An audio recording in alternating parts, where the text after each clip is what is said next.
Joining us now is BSO Detective Rob Casarez. Thank you so much for being here with us. I really appreciate it. Thank you. And thank you for being here at Miami-Dade College North Campus. Decades in the law enforcement business, especially in the Broward area.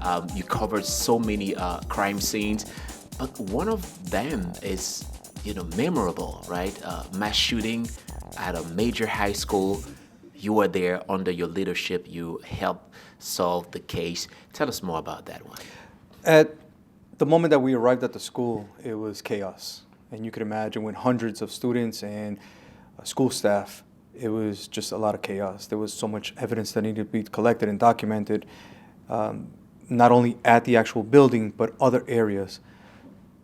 One of the main things that you want to have as a forensic investigator on one of these scenes is a supervisor or a leader that can take on the task of leading the unit under pressure.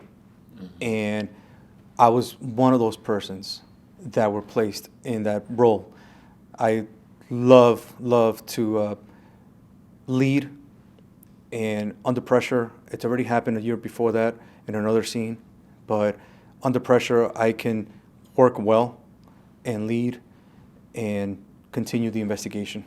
Under pressure, from high school to an airport, another shooting, you were there as well. So tell us about that pressure you had. Traffic was a major issue, 4 terminals, but only one entrance and one out. Parking was a problem. Tell us more about how you dealt with that pressure. Absolutely. So again, there was chaos. In this case, it was thousands of people at the airport. Our main focus in forensic is to not only investigate the crime scene, but it's also the collection and documentation of the evidence. We needed in our unit someone to take control and take the lead on the investigation. Tell people what to do, tell people where to go. We had a lot of new guys in our unit at the time, and we also had senior people, but just because you're senior, you're experienced, doesn't mean that you take well under pressure in certain scenes. Well, I took that role, and I established who needed to go where, who needed to investigate what, and what documentation needed to be done. Absolutely. Detective Casarez, we appreciate your service to our community. I want you to remind our students, especially here at Miami-Dade College School of Justice, the importance of your contribution to our community. I love to train, I love to teach in the field of forensics. The field of forensics is very, very vast. As far as the trainings, as far as what we learn, the equipment, the latest equipment comes out every year because it only evolves technologically. So I contribute my time. I love to teach. I go to different counties in the state of Florida. I've taught outside of the state, and I've also taught one class outside of the country in Jamaica. So I involve myself with people. I make connections. But my passion is to teach this field on top of my job.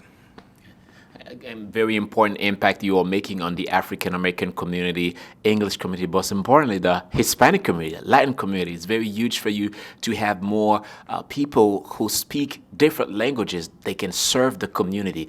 We organize today here the Response and Recovery for critical incidents in South Florida at Miami-Dade College. You did a wonderful presentation. Let us know the importance of that event in our community. It's good for the community to know and have the knowledge of that there are entities out there, there are departments out there that will handle a mass incident to the fullest. We're not only patrolling out there in the streets, we're also keeping up with the latest investigative techniques, the latest forensic techniques in order to fully investigate these mass incidents when they occur. And it's a matter of not where, but when. Absolutely. Thank you so much, Detective Casarez. Thank you so much. I really appreciate being here. Thank you so much for being here with us. Take us back to a day of a prosecutor. Oh, wow. Well, first of all, thank you for having me here. I appreciate the opportunity to speak with everyone and share my experiences with you. It's really difficult to describe the average days of a prosecutor because they vary so dramatically, and especially over the course of a career. So when I was a young prosecutor, my days were spent preparing cases, going to court, arguing motions, trying cases, those kind of thing. Now as an administrator, I spend my day solving problems. That's my essential job at this point. Starting as a prosecutor, 2 weeks later, you had an amazing surprise. We had a hurricane. That's right. But you kept going. Tell us about that. So I started as a prosecutor on August 10th of 1992. 2 weeks later, we got the surprise of our lives when Hurricane Andrew hit Miami-Dade County. I grew up in South Florida, and we grew up with the feeling, oh, this will never happen here. Yeah. And boy, were we wrong. So Hurricane Andrew hit, and immediately about 1/3 of our prosecutors were not able to come into office for work, and that persisted for weeks. I mean, it took really months for us to fully recover, but for weeks we were very, very short-staffed. So the young prosecutors like myself were all of a sudden handling cases way beyond our experience because the office had no choice. So all of a sudden I found myself handling bond hearings for sexual batteries and attempted murders and armed robberies, and I remember sitting at the table thinking, oh my God, what do I do other than object to bond and recommend prison? Yeah. It was a stunning experience. It was terrifying. Wow.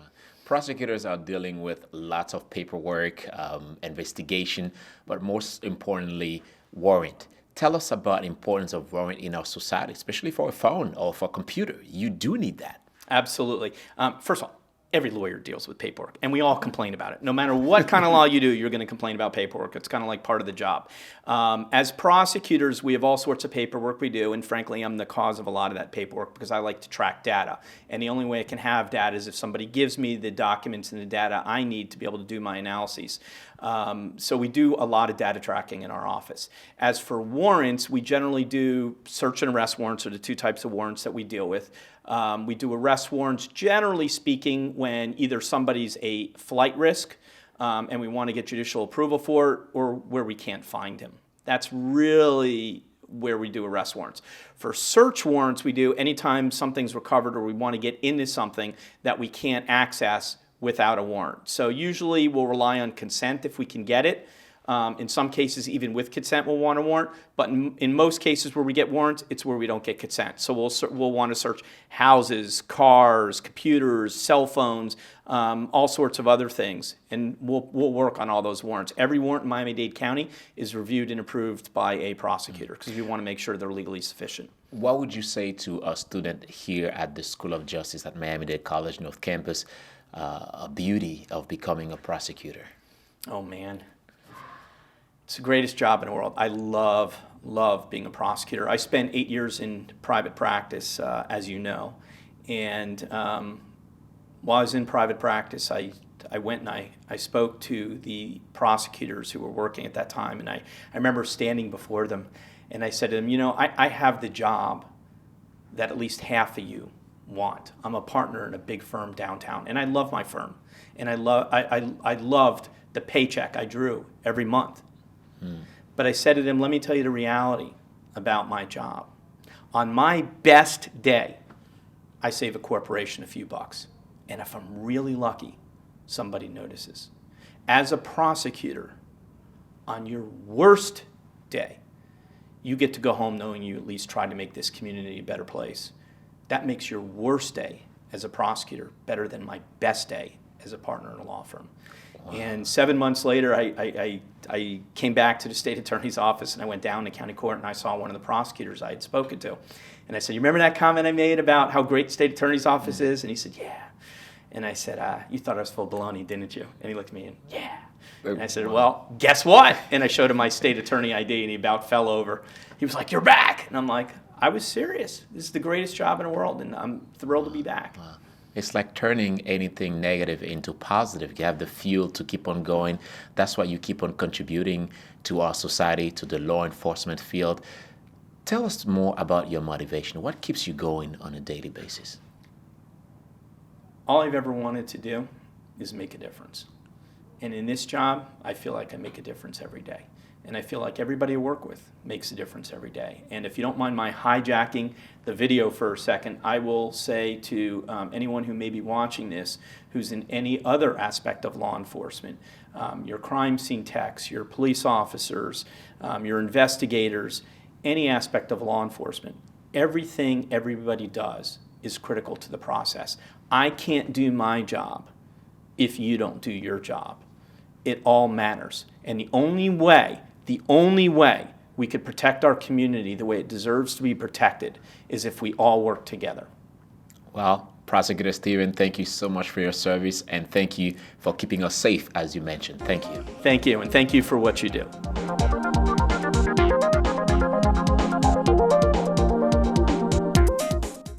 Miami-Dade College has career paths in anything you want to be. What's your story? Be global. Be cutting edge. Be inventive. Be investigative. Be a hero. What do you want to be? Be the best. Be you. Be MDC.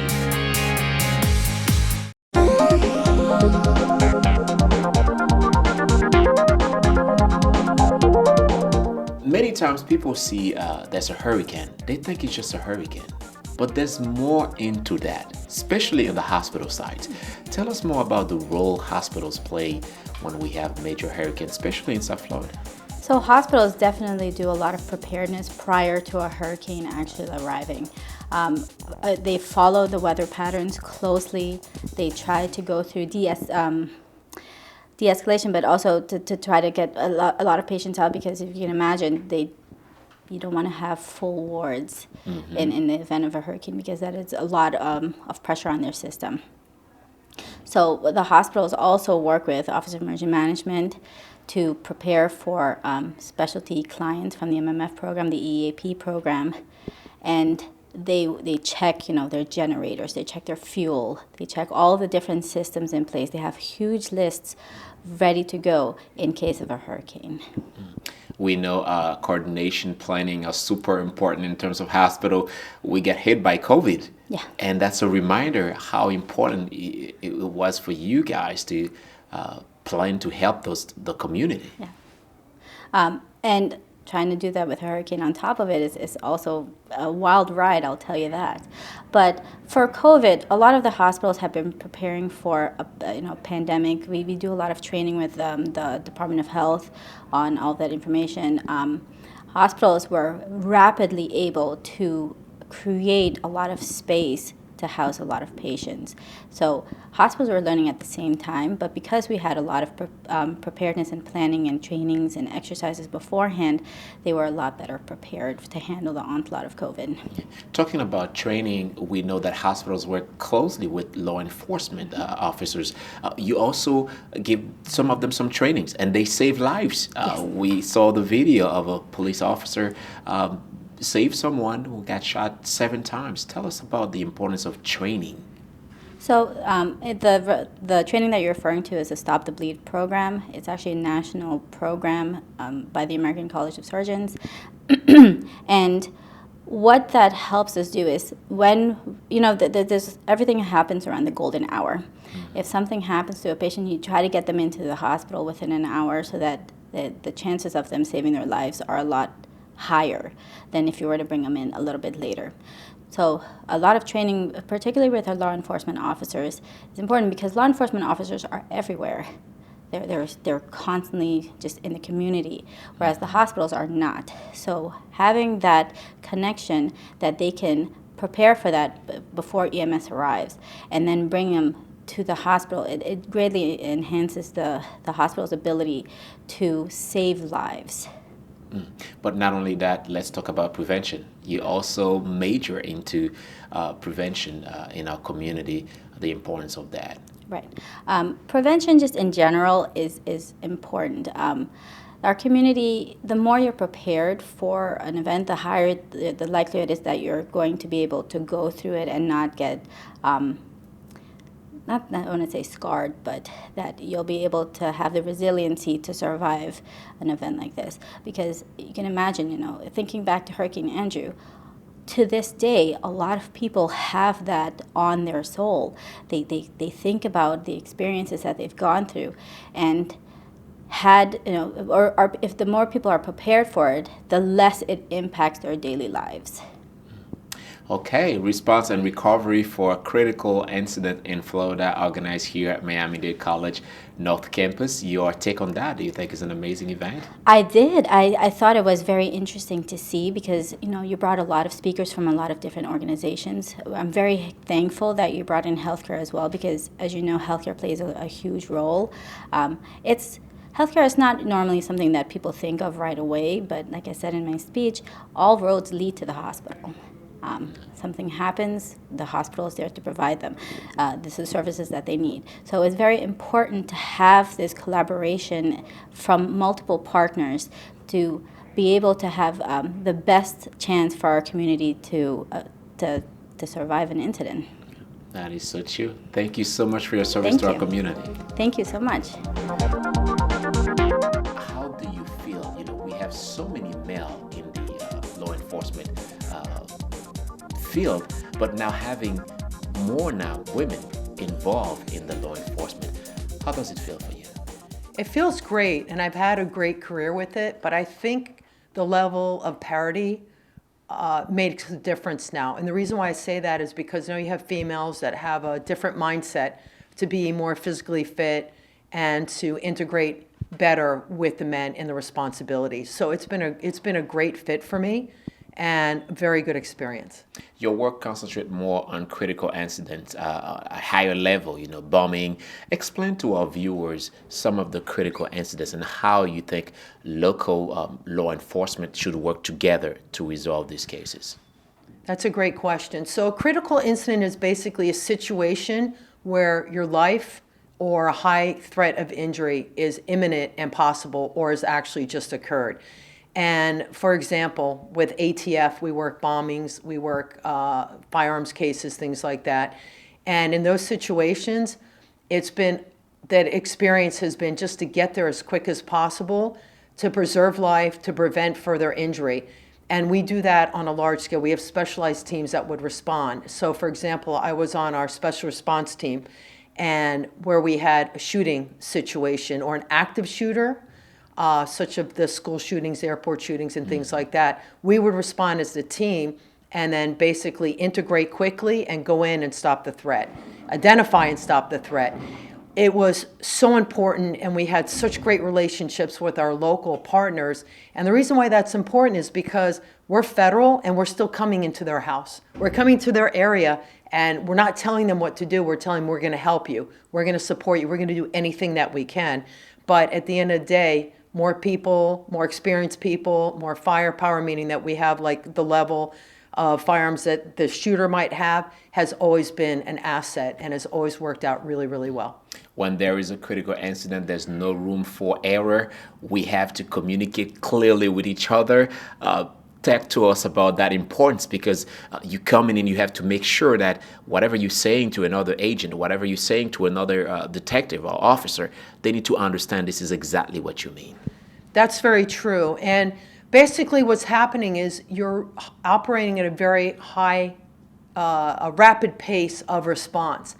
In that situation, we rely on each other and we trust each other. As long as we trust each other, the trust is basically this simple. You ready? Let's go. That's all it is, because at that point we have to trust each other.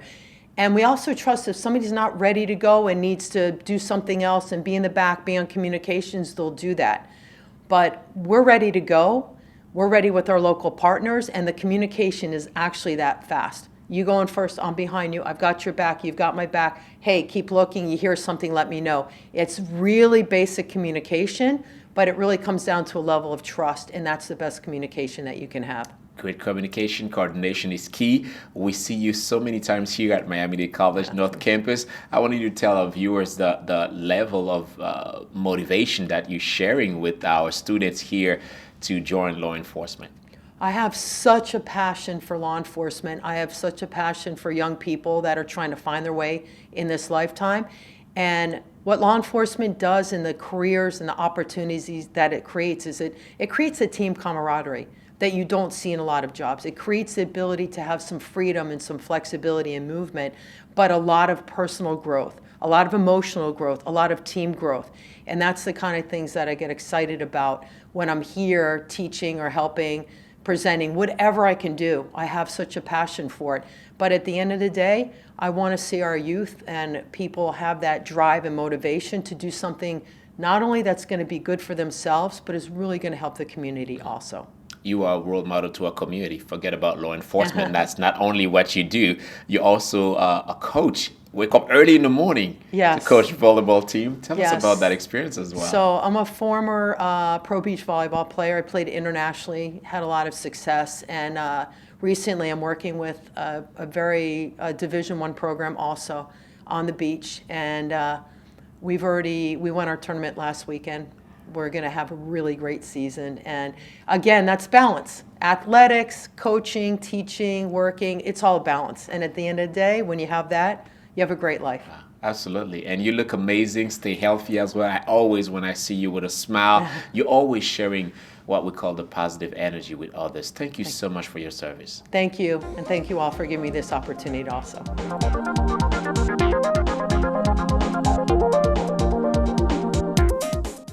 Miami-Dade College has career paths in anything you want to be. What's your story?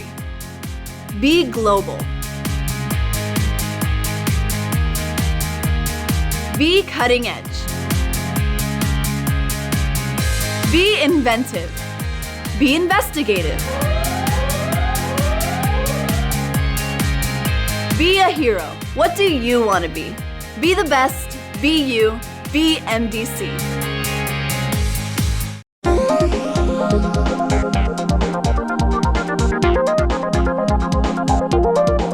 Miguel, we'd love to have you here as a professor at Miami-Dade College, but we want to talk about federal assistance. When we talk federal assistance when there is a disaster, an incident, what does that mean? Federal assistance consists simply of supplementing and complementing the activities of that local agency. If the agency is involved in some sort of incident, they can rely on all the three-letter or the federal law enforcement agencies to come and assist them, whether it be with tracking ballistics, whether it be additional manpower in order to conduct interviews, whether it be some sort of forensic capabilities. The federal government is there and standing ready to complement and supplement. Never supplant, never to eliminate or to move aside whatever that local law enforcement agency is doing, but simply to complement what their activities. So we know the local law enforcement, they have the budget at the state level. At what point does state require assistance from the federal? Simply when they request it. They know the levels, they know their logistics, and when the incident is larger than the capabilities of that agency, then they go to the federal agencies and ask for assistance. Now, the federal assistance also immediately attaches itself overseas.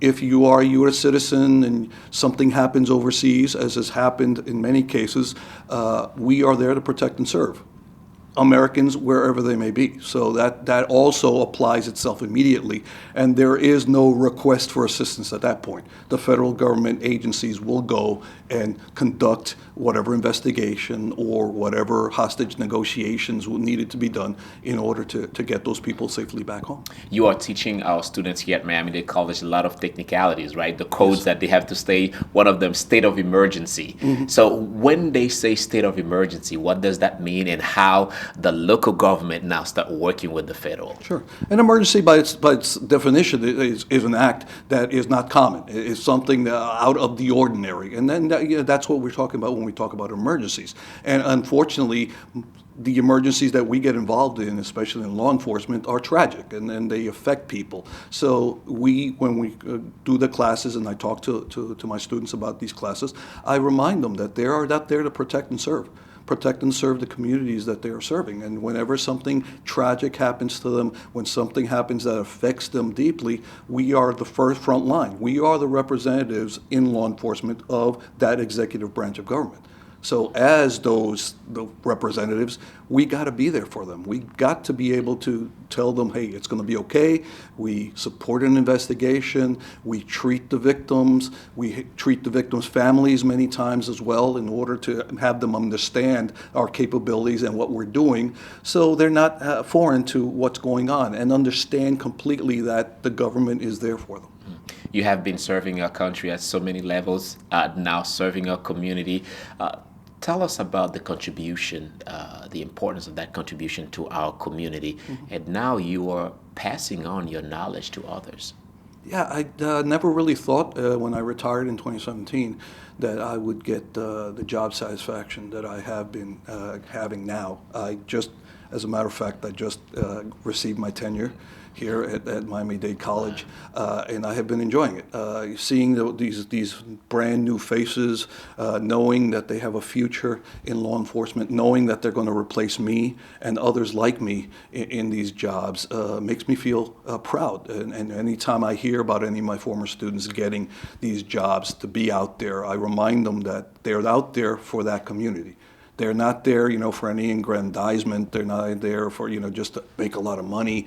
They're there simply because they are service-oriented people, and they want to serve that community. They want to help that community, and they are the bastions. They are the ones holding all that back in order for that people to live their lives normally.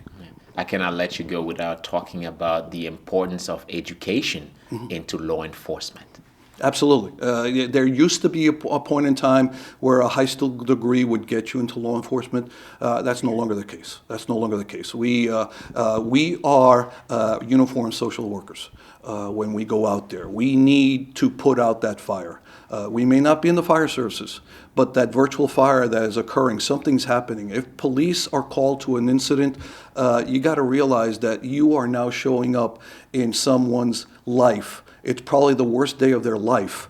So you have to be intelligent enough. You have to know, you have to be educated that in order to go into that scenario, you have to put out that fire. You have to gain their confidence. And how do you do that? Well, by being educated, by learning, and by learning more capabilities, more techniques in order to deal with that public, in order to get their cooperation, because that's the only way it's going to happen. So you got to be educated. Wow, nicely said. Thank you so much for being here with us. You're welcome. Karen, thank you so much for being here. We know that your face is very familiar to so many here at Miami-Dade College North Campus. How does it feel like to be back here on campus?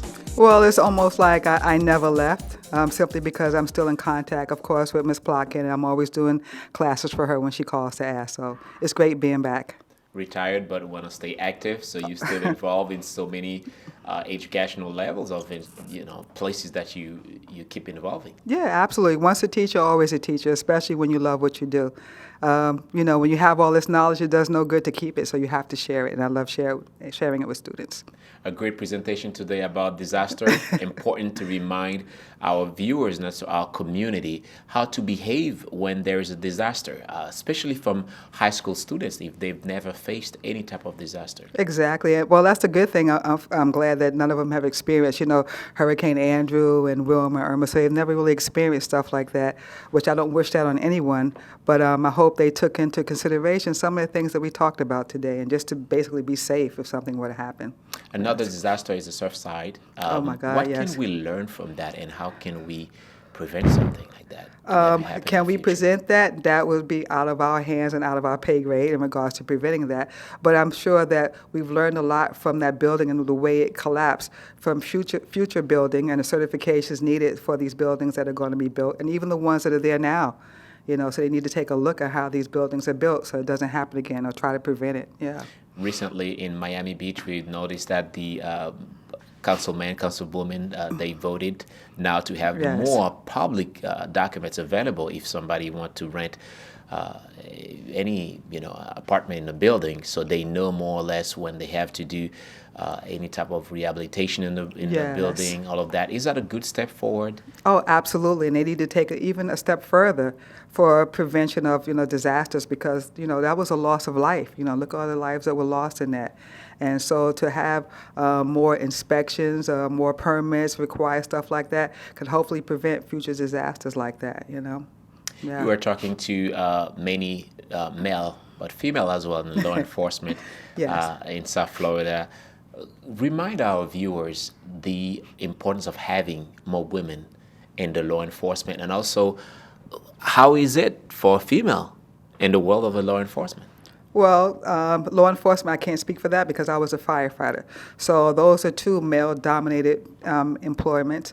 And, even though now, presently, we have more females on the department, but we're still lacking. We're still lacking behind. And there are reasons why, and we're trying to address that right now, those issues right now, to get more females interested in doing jobs like that in firefighting and in law enforcement. But there's still lots of obstacles and the perception of it being a man's job and the physical part of it also, Is there more pressure on women when it comes to firefighter department, or is it, how is it? Absolutely, there's more pressure because, again, it's a physical job. So a lot of times you have people that think that we can't do the job physically. And again, we're still treated differently. And that's the sad part about it. And hopefully sometime in the future that'll change because we can do the job. As you can see, I'm living proof of it. I did it for 25 years. You have many qualities, but the most important one is you're always straightforward. Yeah. Any piece of advice would you share with our students here at the Miami-Dade College North Campus Fire Department? Well, yes, and that was, I taught at the Miami-Dade College Fire Department, the academy here. And so the one thing that I do tell them, if this is something that you want to do in life, no matter what it is, then to do it. If this is your goal, then set a goal and don't let anything stop you from doing it. Of course, there are going to be obstacles along the way, but that's just to make you appreciate that goal once you achieve it, and that's it. Thank you so much, Karen Joseph, for all you do, but most importantly, for always getting involved in our community. Thank you. Absolutely. Thank you very much, and you have a great day, sir.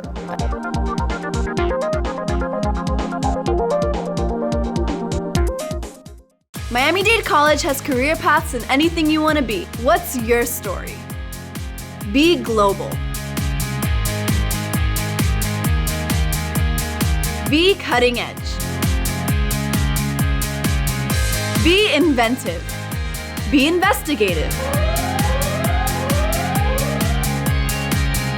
Be a hero. What do you want to be? Be the best. Be you. Be MDC.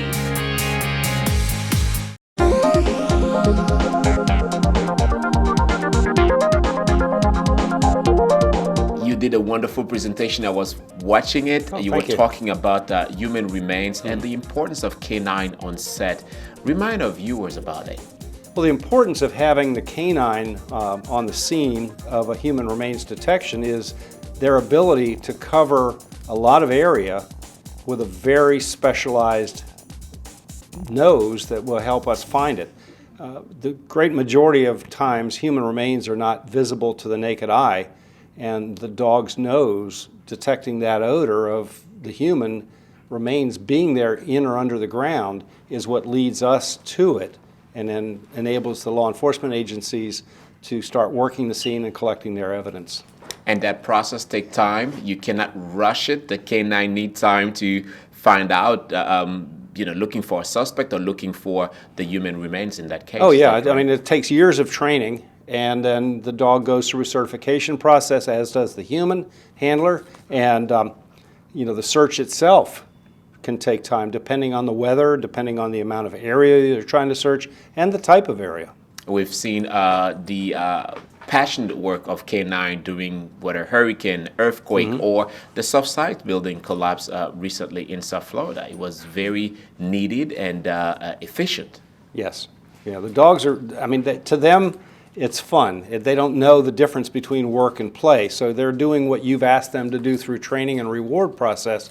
And to us, we're the ones struggling to keep up with the dog, but it's our job to interpret what the dog is telling us and then relay that to the agency that's involved in the search the handlers, the fire department, the police department, whatever it might be. For our viewers listening, knows, of course, we bring a dog on set that we do conducting that interview as well. We're noticing lately in terms of training for K9, now they've been trained for COVID as well. Yes, they train for bed bugs, they train for COVID, they'll train for electronic devices, money, drugs, fire, you name it, they look for it. It's amazing the things that they can detect. I guess if it has an odor, whether we can smell it or not, the dogs can tell you it's there. Cancer, they're used in that too. Wow.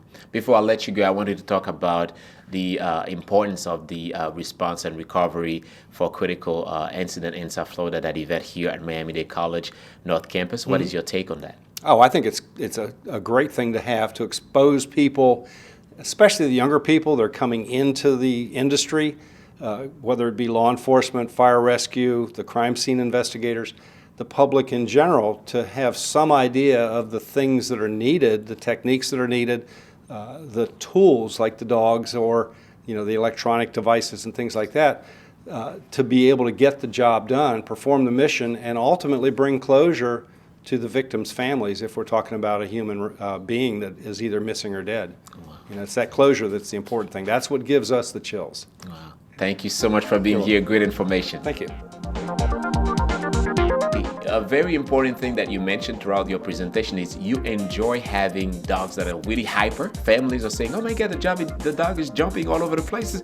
For them, it's the bad thing, but for you, it's a key element. Why? It's definitely a key element, mostly because of the energy level. And usually those dogs that don't fit in a regular pet home with a family are ones that have the energy level as well as the intelligence to go along. And a lot of dogs are, different breeds are bred to do work. So if they don't have a job to do, they get in trouble. So that's where I like to start with, because you can take that ability and you can funnel it down and do training and reward system for them and give them a job and a purpose, to help humans in the end. I want to talk about the different trainings that dog has to go to. Could you talk to us more about all the trainings that K9 rescue has to go to? Well, we try to take them in and expose them, as well as ourselves, to a variety of different environments and different situations that they might be exposed to later on, or we might. That way, when we reach that time that we're being asked to search, we've already been in that situation. We've already worked with the dog and they understand they're going to hear the noises. Are we in the woods? Are we on concrete? Are we searching a vehicle? We've already done the work ahead of time so that they're accustomed to it. And everybody wants to know, before you go into something, what can I expect? So that's our job, to expose them to what we can expect. Yeah, K9 Handler, it's a beautiful title, but sometimes it takes work. Give us a description of your daily activity.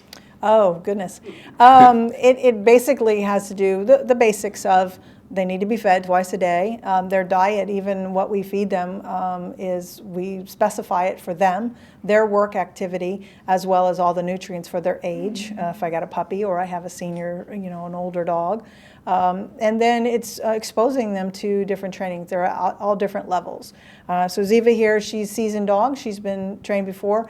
We just expose her to more of the odors.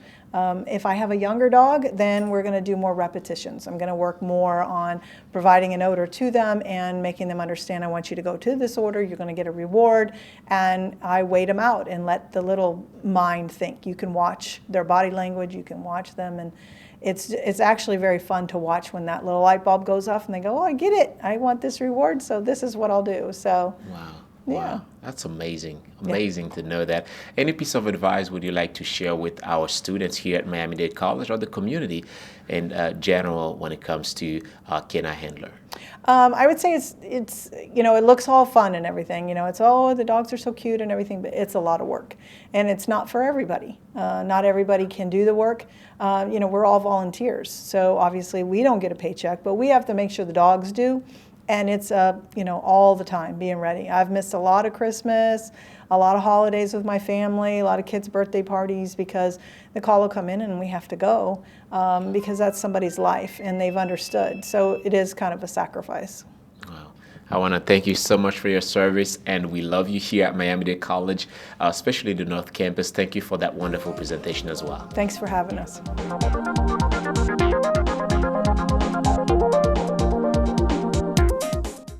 Miami-Dade College has career paths in anything you want to be. What's your story? Be global. Be cutting edge. Be inventive. Be investigative. Be a hero. What do you want to be? Be the best. Be you. Be MDC.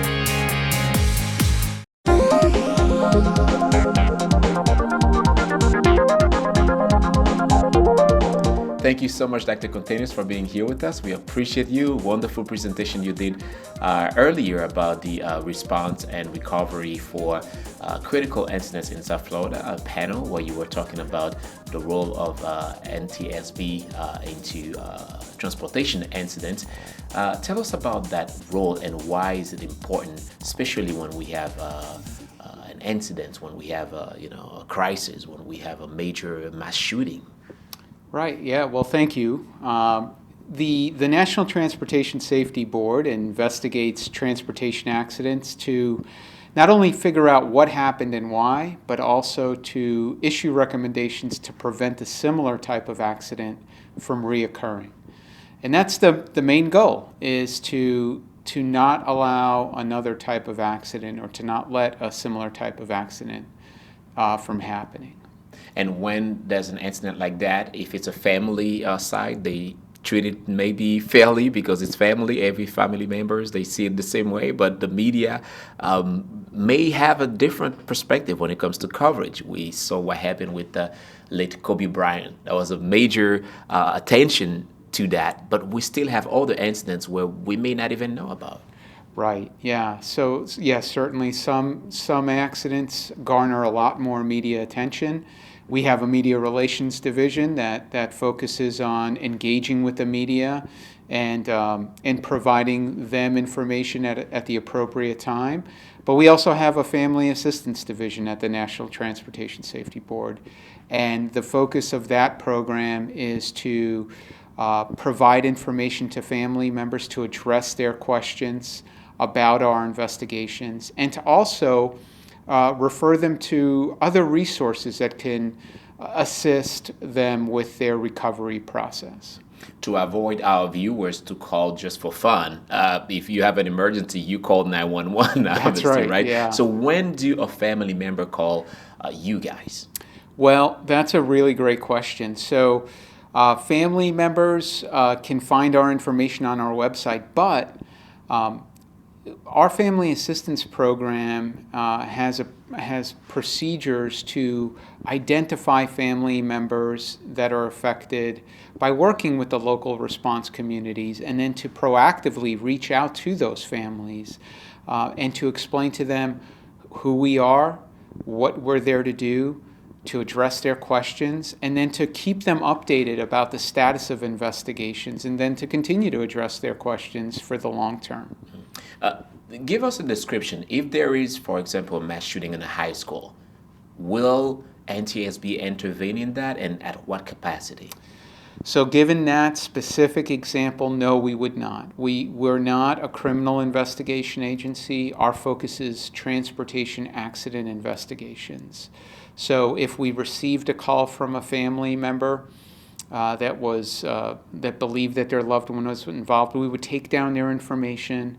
We would then reach out to the local response community, and we would do that to help identify a resource for them where they can ask their questions. Let's talk about the connection, how you work with local law enforcement and in what capacity the work is being done. Yeah, so local law enforcement is an integral partner to our responses. They're the first ones on the scene of transportation accidents. And we rely on them a lot initially to secure the scene, certainly to support the initial recovery of the recovery of folks that are possibly injured, but then to secure that scene until we arrive, and then we'll work with law enforcement as an integral partner in our longer term investigation. Lots of work, and before we let you go, talk about a message for the students here at Miami-Dade College willing to follow your path. What is it that student will have to do? Yeah, that's a really great question. I think that what I would say to students is get rid of the I'm not good at that mindset. Don't be afraid to try new things. Don't be afraid to fail. Work really hard at what you do, and good things will come to you. And that's probably the best advice I could give. Dr. Bird, thank you so much for being here with us. Wonderful presentation here at the Response and Recovery for Critical Incidents in Florida. First, your take on that event. Well, I mean, it's, as I said in my presentation, it's an excellent opportunity for us to educate incoming students. I mean, they're going to be the new generation of people who are going to take this on. It also helps us professionally because it gets us, the responders, the current responders, out and we see each other. And it helps us our professional relationship, because one thing that you do not want to happen is that when you have a disaster, you have people show up who are not familiar with each other's agencies, and you want to see a familiar face. You want to see an old friend, essentially. So us getting out and doing these types of public presentations help us, and it helps us be familiar with each other, and it helps us maintain our professional relationships in between responder agencies as well as meet the community. Yeah, absolutely. And it's like a bridge, so you can connect with the community, plus the students as well. We've seen in the audience, we had many from high school students, also to our students here at Miami-Dade College School of Justice being there. They were very responsive to your presentation as well. Let's talk about some of the difficulties that your department faces. You talk about crisis, if there's a mass shooting, and COVID was one of them. How you dealt with that? Well, it's difficult. You need a mass fatality team, unfortunately. It's a team that you need to have. You need to have that capability, but you certainly never want to use it. So that's part of the difficulty, is maintaining readiness of a team that nobody wants to use and that is used occasionally, but when you need it, there really is no other replacement for it. So just maintaining readiness is a bit of a difficult situation. That's step one of the problem. And the other aspect of the problem is, since we are not utilized on a continual basis like a fire department, is just letting the community know that we do exist and that we are there, and then how to be able to contact us and what resources we can provide for the community. Because as you say, it's more than just a transportation incident or a plane crash at the airport. It is, a natural disease, a pandemic has happened that we have needed this type of a resource. So I think mass fatality management is shifting a little bit, the public perception, and certainly trying to help hospitals maintain their capacity, funeral homes, and being able to get remains back to a family properly identified and within a reasonable period of time. So that's the whole scope of fatality management. Other issues may be technology, having the proper software, the computer or a cell phone not working. Where do you receive resources and finance to keep it going? So we are based out of the University of Florida, but the University of Florida is really just a contractor for the Florida Department of Health, who has the emergency support function to be able to provide fatality management services under the federal architecture. And then the Florida Department of Health is supported in that financially by essentially federal grants. And the federal grants come in to be able to help states have a local resource without having to constantly call on the federal government's team, which is analogous to FEMOR's, but it's called DMOR. It's a Disaster Mortuary Operational Response Team. So it really is a localized resource to help reduce reliance on the federal government. Dr. Bird, I want you to talk about the importance of your department for our students and the whole community, how they can contribute for the betterment of the community. So one thing that FEMOR's has done over the past few years is we've had our team-wide training, our annual training, which we're required to do. We have had it here on site at Miami-Dade College, North Campus, and that has provided us with an advantage that we never really had before. We always would do training where we would have people in the law enforcement, first responder community come in and participate. But having it here at a college allows students who are interested in forensic science to come in, and it does two things. It shows them how it can be applied as a science, right? So their job, how can I use this in a job? And it also allows them a chance for the week that we are here to work alongside of professionals who are already doing it, right? So then you have a student working alongside an established professional. They build up a relationship there, and then that relationship then carries over to internships and other educational opportunities.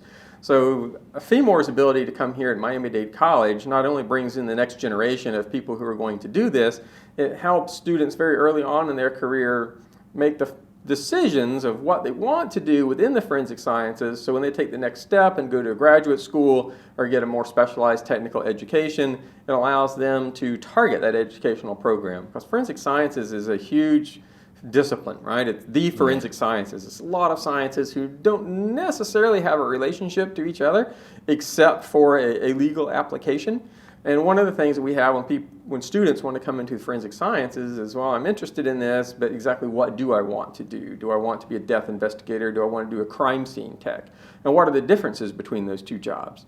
And this allows them to see it firsthand, to work it for a few days, and then talk to people who've been doing it for a career. Yeah. So it's a great synergy between a state agency and an educational institution. Well, on behalf of Miami-Dade College North Campus, I want to thank you not only for sharing information with our students here at Miami-Dade College North, but also with your service with the whole community. Thank you so much, Dr. Bird. Yes, thank you. And FEMOR certainly hopes to be back here at Miami-Dade College North. For sure. And thank you as well to you for watching. This concludes our wonderful coverage about the response and recovery for a critical incident in South Florida, where we had the top speakers from Broward Sheriff's Office, Miami-Dade State Attorney's Office, from the FBI, Medical Coalition, Miami-Dade Fire Rescue, Canine Recovery of Human Remains, and also other speakers from the NTSB. I'm James Pierre. We'll see you next time for another episode. Take care. Bye-bye.